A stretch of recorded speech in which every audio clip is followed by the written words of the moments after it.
Igon, Shahayachola Batseres. The Vlad was ill at the time of Chagatzeres. And as long as it remains ill, it's Pasalat Krova. And this is derived in the Mishnah in Bechoros Daf Mem Aleph, Elu Shein Shoktim Aleim.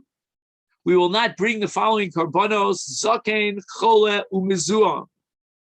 And the Gemara derives this in Masechet Tvura from a pasuk at the beginning of Vayikra, Ve'im min atzon karbanom min hakvasim u'min ha'izim. And we derive from this that there are animals that are not ksherim l'karban, because the Torah enumerates these specific animals, and we exclude a chola. And the Gemara in Masechet Tvura says, why do you exclude a chola? Based on a pasuk at the end of Tanakh in Malachi, v'chi tagishu pesach v'chola ein rea. In other words, the chola is excluded from the mizbeach. So there's no violation of an essay on Shavuos if the animal is sick. The animal then recovered, and we violate the essay if we don't bring it on Sukkot the very next regel, but they brought it Sukkot time. Rav Ashi has a different answer. What does it mean that in the story of Rapifius is the achla vlada shlamim bechag, and we thought the word chag means chagasukos to katani. No. It doesn't refer to chagasukos, but rather chagashvuos. That they shechted and they ate it on the first regel that they had the opportunity, because again it was too young on Pesach. They waited till Shavuos. And this has nothing to do with contradicting Rava, who says you violate an essay on the first regel, because the first possible regel in the life of the Vlad Shlamim was Shavuos, and that's exactly when they brought it. The Idach and Rav Zvid, why didn't he give the same answer to Rav Ashi? Why was he inhibited about it? And he answers, Kol Hecha the Tani Pesach, Tani Atzeres. Whenever the Mishnah wants to set up a sequence between the first two regalim, which are Pesach and Shavuos, it uses the word Atzeres. The word Chag is specified, is designated for Chag HaSukkos, and therefore I have to assume that they were talking about Chag HaSukkos. Now we get back to Bal Tiacher, in the case where he delayed fulfilling his neder as netava. Amar Rava, Kevin she'over of shlosha regalim, b'chol yom v'yom over v'Bal Tiacher. Bal Tiacher is an ongoing violation. Why is that so? Every day that he delays after the three regalim, he's slapped out with a separate violation, a lav of Bal Tiacher. We have something similar in the case of Milah. Let's say a child was not circumcised. When he becomes a bar mitzvah, he immediately, urgently has to undergo circumcision. Every day that he delays is a new avera. However, this is problematic because the lav of what's called halonas or kovesh scharo,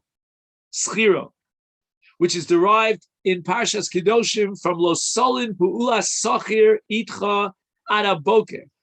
You're not allowed to delay payment of wages, and the Gemara in Bab Metzia establishes that he is not chayiv until the boker, and he's only chayiv on the first boker.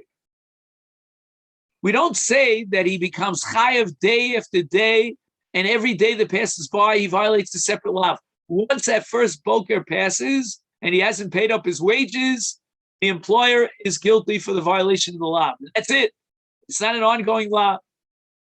So it's not clear, when do we say that every day is a separate law, and it continues ad infinitum, and when do we say, no, he violates the law, and that's the end of the story.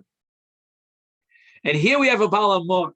And Baal Amor says that we're going to derive the halacha of Baal Tiacher, according to Rava, from Re'iyas Pnei Hashem Beregel.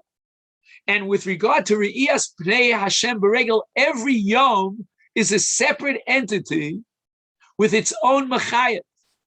And if you didn't come on Aliyah L'Regel Liros Pnei Hashem on the first day, then you have an allegation the second day, and the third day. Every day is an independent, generates its own chiyuv.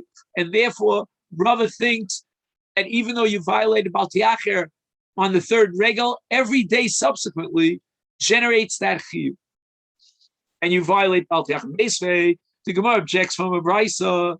Echad b'char v'echad kol hakadoshim came on sha'avru aleim shana below regalim, or regalim below shana over Bal Tiacher.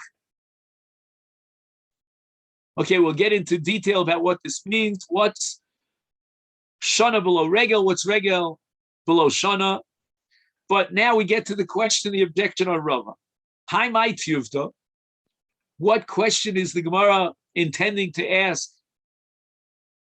Omar Avkana, Manda Komosiv Shapir Komosiv. I'll tell you why the Maksha, quoting this Paisa, is justified in asking and raising this objection to Rava. Michti Tana Alave Kamahader. The Tana of this Paisa is addressing the question of how many different lavim, ribui lavim, can you violate with regard to Bal Tiacher. Is listening, according to Rava, he should have mentioned that B'chol Yom V'Yom over Bal Tiacher. If he's calculating how many violations of Bal Tiacher, he should have mentioned Rava's revolution that every day is a separate violation of Bal Tiacher. Idach, what would Rava say in his own self-defense? Tana l'mikveh b'lav kamad. The Tana is just trying to set up the zmanim, the various zmanim, for violations of the law of Bal Tiacher, but the law of Yiseri lo kamahadir. The Brisa is not interested in looking for ribui minyan halavim. How many violations can you incur of this very same law? Now we get back to the Brisa itself. Kufa. Echad bechar v'echad kol hakadoshim came into over aleim shana below regalim, regalim below shana, over b'Bal Tiacher. What is this shana below regalim, or regalim below shana? Bishleim, I understand regalim below shana mishkachas lei. I can understand how he can violate Bal Tiacher with 3 regalim that passed, and a year has not passed. For example, let's say the Bechar was born before Pesach. We're going with the Shita Rabbi Shimon Kisidron. So the Bechar was born before Pesach, and now Pesach passes, Shavuos, and Sukkot. He's already passed 3 regalim. He's already violated Bal Tiacher, and the year hasn't passed by. It's just a little bit more than a half a year. So I understand very well what it means regalim, 3 regalim below Shana. Ella, but what about the ratio of this price? The Shana below regalim. Could a year have passed and there were no 3 regalim? Every year has at least 3 regalim. How could you have a mitzias, a reality of a year that passed and there were no 3 regalim? What, did you skip a regal? What would be a reality that would fit that bill? Gemara says, according to Reb Shimon, back on Daf Daladom and Beis, who says you only violate Bal Tiacher Kisidron when 3 regalim pass, Pesach, Shavuos, and Sukkot, in that order, Mishkachas. We can come up with a case of Shana below regalim. How so? What's Shana below regalim? Let's say he took his neder immediately after Pesach. And now a full year passes, and yet he hasn't violated the law of Bal Tiacher according to Reb Shimon. Why? Because he starts his calculation with Shavuos, then Sukkot, then he gets to Pesach, but now he needs Kisidron. Shavuos, Sukkot, Pesach is not Kisidron. We're going to have to pass Pesach, the following Shavuos, and the following Sukkot. So it's more than a year. Elamandi over the Leslie Kisidron, but what about the Tanakama? Back on Daf Daladom and Aleph. and Rabbi Meir, who says you're chayiv for violating one regel. Rabbi Lozer ben Yaakov, the Brisa calculates that he's chayiv for 2 regolim. That for sure is impossible to have a year without regel. But let's go according to the Mandiyam. The Tanakama holds you need 3 regolim, but you don't need kisidron. Hechi mishkachasle. Even in the case that we described, where his chiyuv emerges after Pesach, he will violate before a year passes by, because Shavuos, Sukkot, and Pesach, and he's already in violation of Shalosh Regalim, albeit Shalosh Kisidron. Tanakama doesn't require Kisidron. Mara says, Bishleim Rebbe Mishkachas La Bishana Me'uberes.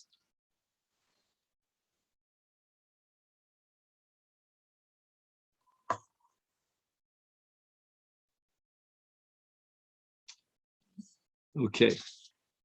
Now we're going to talk about Ibur Shana.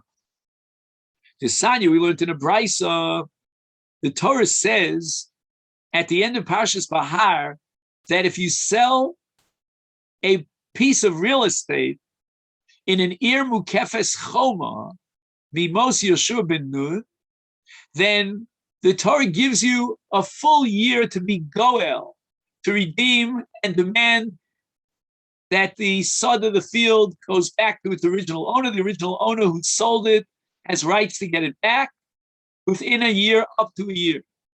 And of course, he'll reimburse the buyer and give him back his money.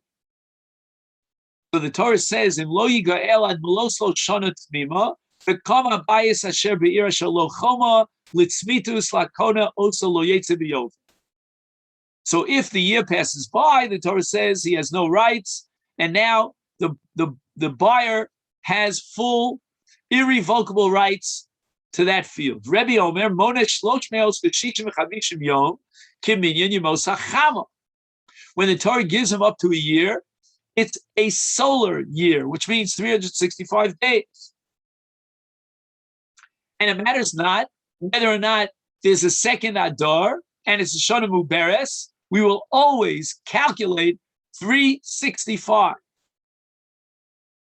Now, in a Shana Muberes, there's more than 365 days, but it doesn't matter. As soon as we get to day 365, since the sale, it's an irrevocable sale. There's no zchus geula on the part of the mocher. When the Torah gives you Melos Shana means the same calendar date a year later. And therefore, according to the Chachamim, in this Abra Shana, if they add an extra Adar to the year, this Abra Lo, the mocher gains an extra month in which he can still be Goel Isada. Whereas according to Rebbe, Amzad Rishon, 365 days have passed, or somewhere, in late Adar or the beginning of Adar Sheni, whenever the 365 days passes, and that's it. The mocher is out. He cannot be Goel. He has no zchus. Is mishkachas lo Rebbe. Now we can have a case of Shana, of Rosh Hashanah below Regalim. How? The Akdish of Basar Chag HaMatzos. He was Magdish his behema after Pesach. And then Bezdin decided to add an extra month, the Chimata Shili Adar Basra. When we get to the end of Adar Rishon, is Shana Malaya. An entire year has passed by, 365 days. But Regalim, 3 Regalim, Lo Malu, because we added and beefed up the year, extending it by adding another Sheni. So he hasn't yet passed 3 Regalim, but yet a full year has passed. El Rabbanan, the Rabbanan who say that we count B'Yom Liyom, so we're going to count 365 days to a year. Hechi Mishkachas, how can you have a case of Rosh Hashanah below of Rosh Shalosh Regalim? Because in 365 days, by definition, we will have 3 Regalim. And now the Gemara quotes the famous Rav Shmaya. This is one of the most famous Gemaras in all of Masechet Rosh Hashanah. And that is that Rav Shmaya completely changes our understanding of Chag HaShavuos, which we think is Yom Matan Torah Seinu, but according to Rav Shmaya, it may or may not be Yom Matan Torah Seinu, because according to Rav Shmaya, Chag HaShavuos, meaning Atzeres, could fall on the 5th of Sivan, maybe the 6th, and even the 7th. Atzeres Pa'amim Chamisha, it's on the 5th of Sivan. Pa'amim B'shisha on the 6th of Sivan. Pa'amim B'shiva, we have that entire leeway between 5 and 7. Ha'ketza. How is that so? Now, every month in the lunar calendar is either 29 or 30 days. It's either a chaser or a mullet. And according to Rav Shmaya, there's no rule that governs us and restricts us in terms of whether the month is going to be chaser or mullet. From Rav Shmaya's point of view, you could have 2 months consecutively that are mullet, you could have 2 consecutive months that are chaser, or you could have a mefuzarim, you could have this month was chaser, the next month was mullet. But there are no rules, you're not restricted. Now, the whole point of Ibur is to make up the discrepancy between the lunar and solar months. The lunar calendar and the year of the moon is made up of 354 days. The sun, 365 days. So there's a discrepancy of 11 days. When 3 years pass, we're missing a month.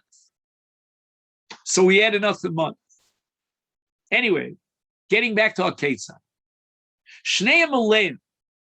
What happens if both consecutive months of Nisan and Iyar are Maleim?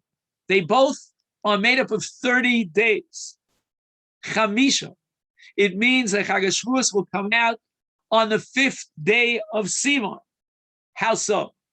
Let's make the arithmetic calculation. We're going to start counting the Omer, as we always do. The Torah commands us, Mimachas HaShabbos, on the 16th day of Sivan. And the Torah tells us that Shavuos is 50 days later. So let's calculate, in a case where both Sivan and Iyar are Maleim, they're both made up of 30 days, we calculate from the 16th of Iyar. I'm sorry, did I get that right? From the 16th of Nisan, I meant to say. I said Sivan, I meant to say Nisan and Iyar. Stand corrected. So let's go back to the 16th of Nisan, the first day of the 50 days of the Omer. From the 16th of Nisan till the 30th of Nisan, because Nisan is a Mole in this case, is 15 days. Now we add another 30 days of the month of Iyar. 15 plus 30 is 45. We're left with 5 days in which we get to the 50th day, which is Chag HaShavuos. So Chag HaShavuos is on the 5th of Sivan.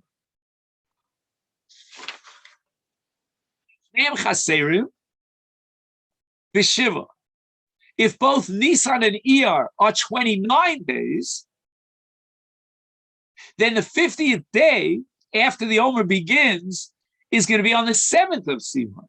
If Echad Mole v'Echad Chaser, then B'shisha. So it comes out that the 50th day will fall on either the 5th of Sivan, the 6th of Sivan, or the 7th of Sivan. If that be the case, then the Gemara says it's possible that a full year would pass without Sholosh Regol. How so? Let's say he was Magdish an animal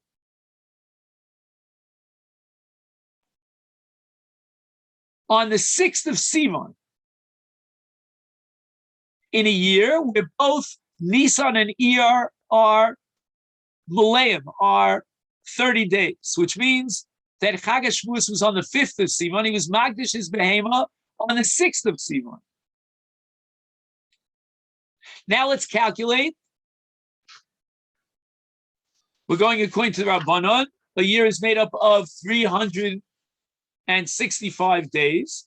So 365 days later, we get to the 6th of Sivan. But let's say that particular year,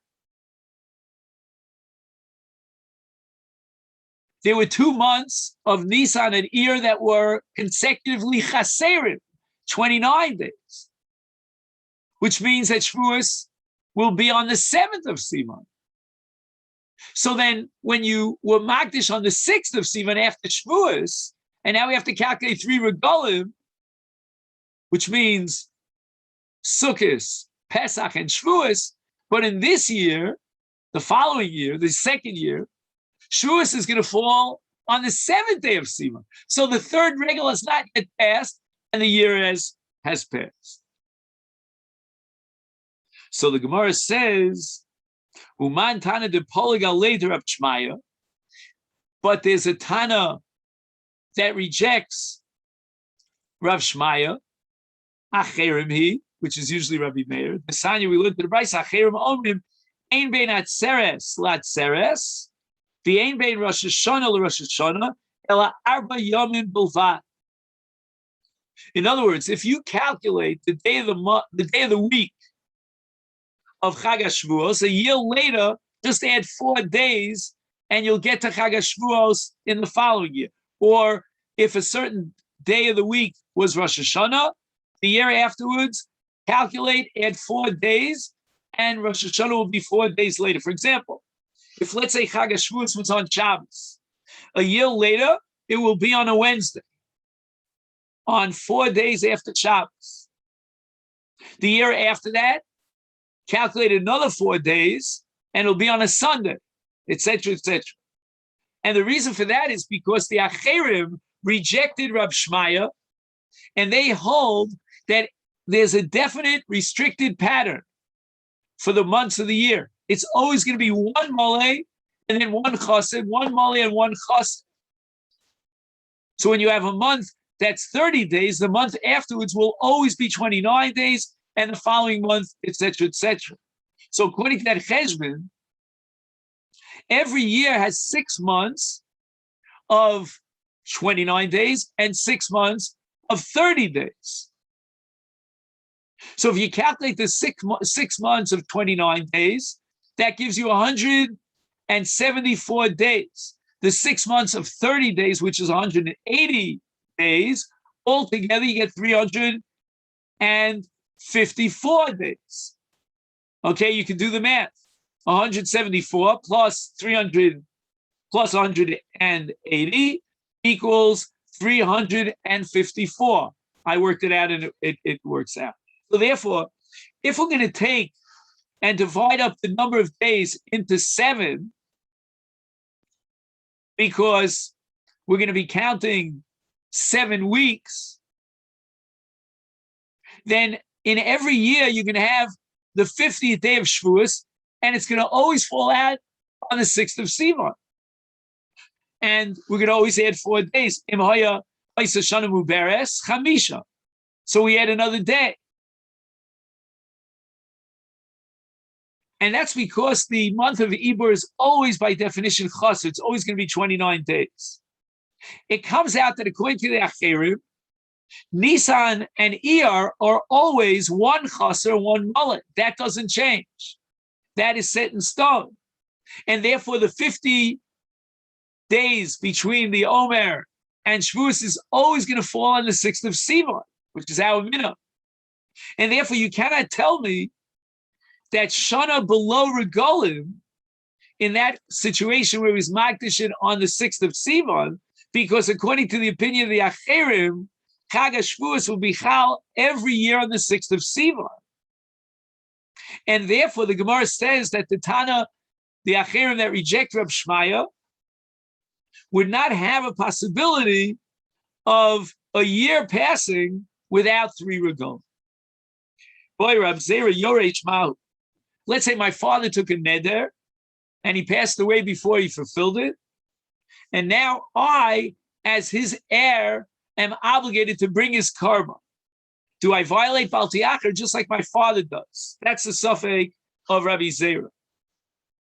And the reason the son is obligated to fulfill the obligation of his father is because of a halacha, which is established in Masechet Kinim, which is called Shibuda Doraisa. And that means that there's a shibud on the nechasim of a person, and if those nechasim are passed on, transmitted to another person, that person picks up shibud, the lien, L-I-E-N, on that karka. And in the case of a Yerusha, the Yoresh, the heir, inherits a shibud on the karka, and therefore he has to bring the carbon because there's a shibud that was established during his father's lifetime on the karka that he inherits to pay up his chol. And now Rabbi Zera analyzes the two tzadim of his suffix. Kisi dor neder l'Hashem elokecha lo tzachal shalom rachmana. V'ha lo nada. The Torah says that you violate Bal Tiachar because of your neder. The son, although he's obligated to bring fulfill his father's obligation of carbon, but he never took a neder, and therefore he is exempt from violating Bal Tiachar. O Dilma, the pasuk says, "Uvasa shama v'vesim shama nidrechem v'nitfosechem." And this is where we derive that a person has to bring and fulfill his chiyuv on the regel. Anyone who has an obligation is vavesam sham. He has to fulfill his obligation, otherwise he violates this essay. Tashma de Tani Rabbi Chia. We have a brisa that says that when we derive Bal Tiachar from the pasuk Rosh Hashem Elokecha me'imach, from you, prat liyoresh. It's a miyut to exclude the Yoresh. And the Yoresh is not included in this pasuk of Kidara Shidrashena. And therefore he doesn't violate the law. So the Gemara asks, Hi meimach mi boile. I'm not happy with you using meimach to exclude a Yoresh. I need meimach for a different purpose. And this was quoted on Daf Hey, Amid Beis, in yesterday's Daf. A brisa that says meimach zeleket shikha upeya, and that's based on a pasuk in Shmos Chav Beis. It says es hani imach. So matnas haniyim are called imach in biblical Hebrew, and from this we derive that matnas haniyim is chayav for violating the law of Bal Tiachar if he doesn't deliver the money, the leket shikha upeya. So how can I use the word meimach to exclude a yoresh when I need meimach to include leket shekupeya? And the Gemara answers that there are two words in one word, and we have two drushes from one word. Why? Karibei imach, the karibei meimach. The word imach is itself redundant. The Torah could have dropped it.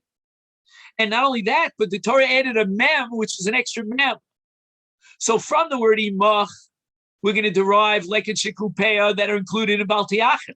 From the meimach, the mem, we're going to darshan a miyut, and we're going to exclude the yoresh.